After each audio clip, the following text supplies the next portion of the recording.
Hi everyone, you're welcome to this class. Once again, you are welcome to physics class online.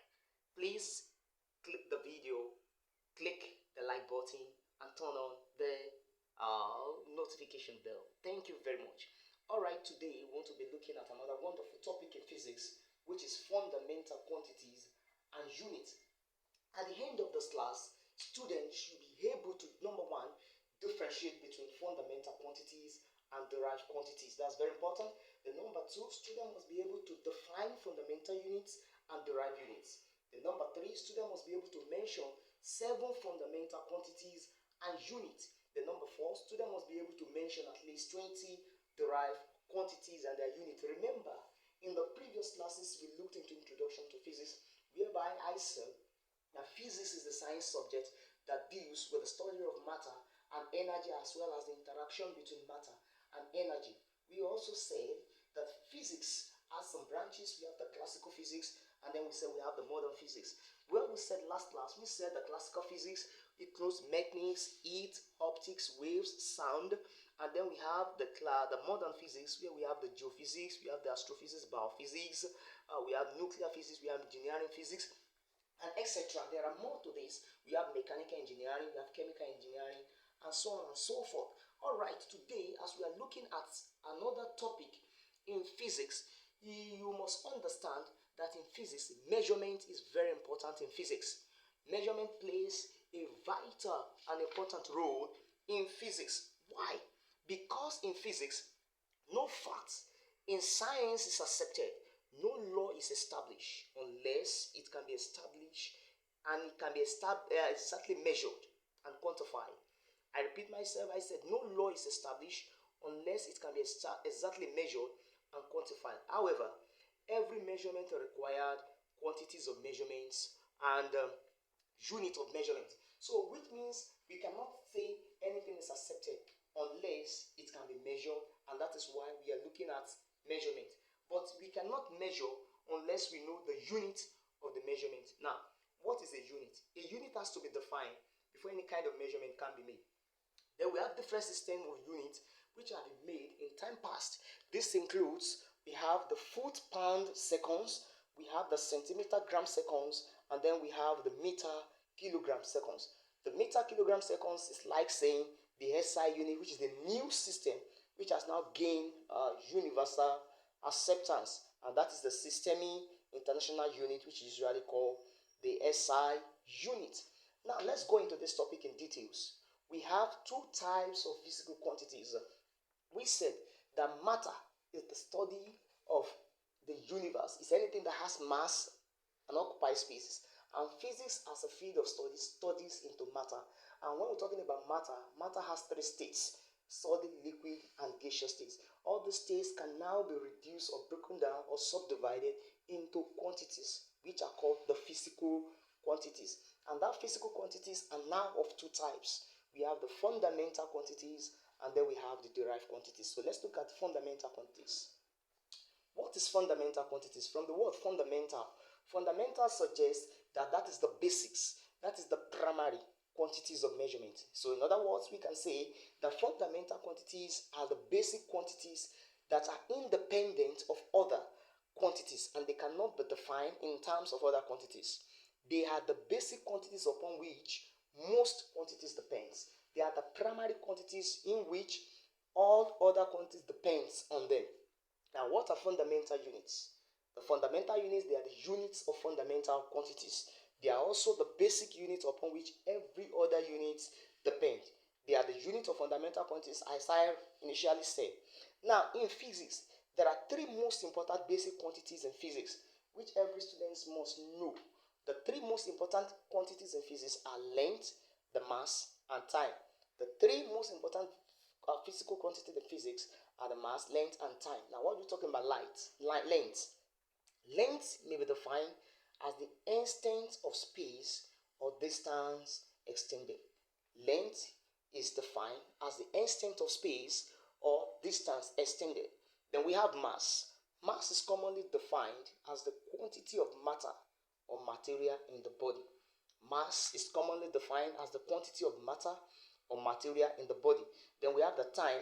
Time is defined as that in which event are distinguishable. Now, I want to distinguish one event to another, then we use time to distinguish event, whereby there is a reference of before or after to certain events. Now, examples of fundamental quantities. Remember, I said that at the end of this class, student must be able to mention 7 fundamental quantities. Now, I want to tell you that by the time you know the 7 fundamental quantities, automatically you know every other quantities. Why?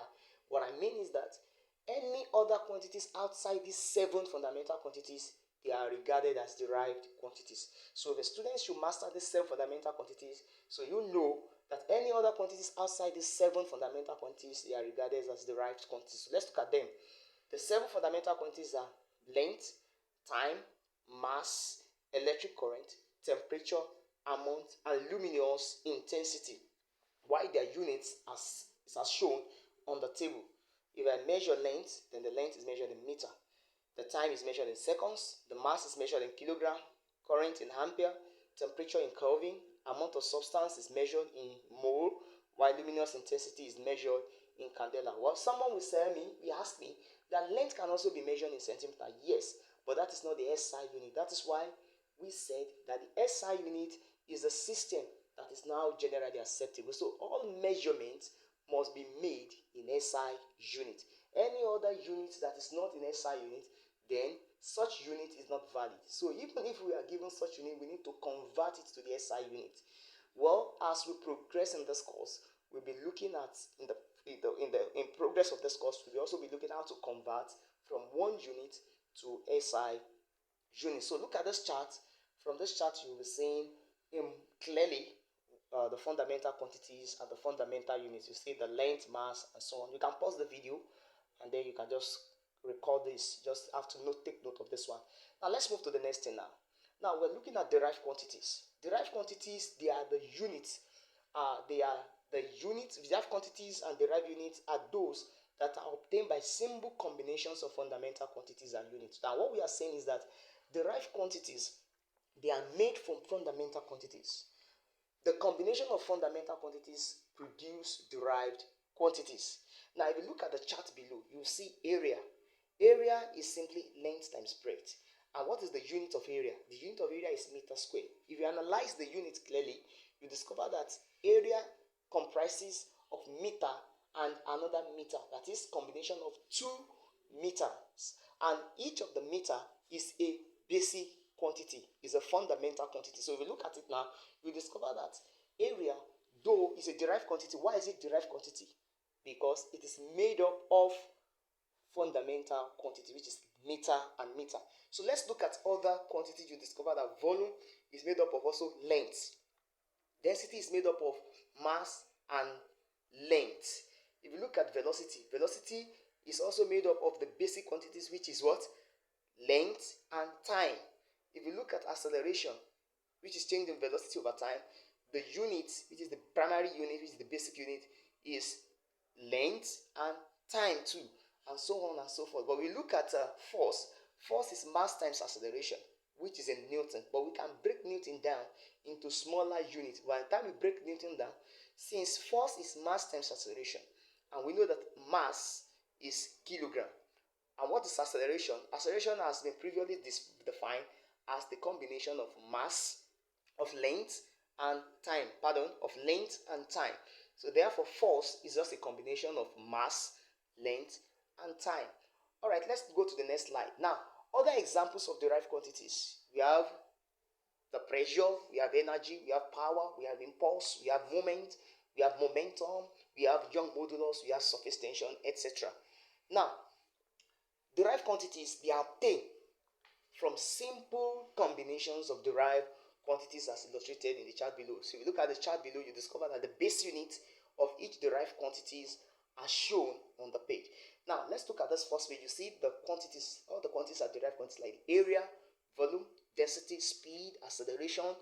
They are derived quantities. But if you look at the end here, you discover that the base units, all the units you are seeing here, they are fundamental units. So the combination of fundamental units is what produce a derived unit.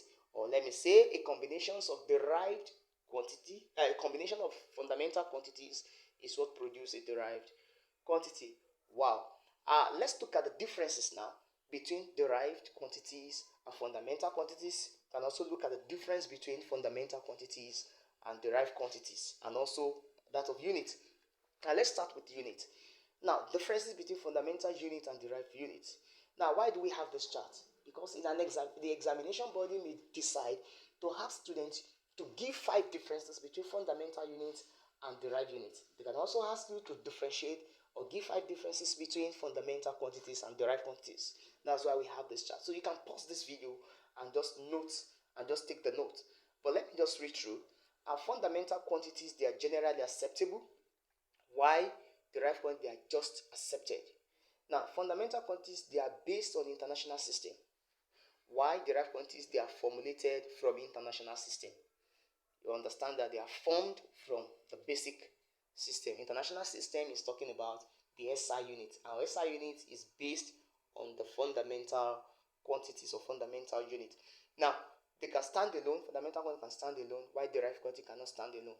So why is it that they cannot stand alone? They are made of fundamental quantities. So they cannot stand on their own, but they are a combination of fundamental quantities. Fundamental quantities have derived calculations. They have direct calculations. Why derived quantities are derived? Well, by the time we move into dimension analysis and dimension equations, you will understand, you will know more about this one. Now, they are basic unit of measurement. That is fundamental quantities. Why derived quantities? They are not the basic unit of measurement. So you can just pause this video and take a brief note on this. All right. Thank you for watching this video. Please like this video, subscribe, and hit the notification bell. All right. Next class, we'll be meeting next class, whereby I'll be talking about dimension analysis. Stay put and have a wonderful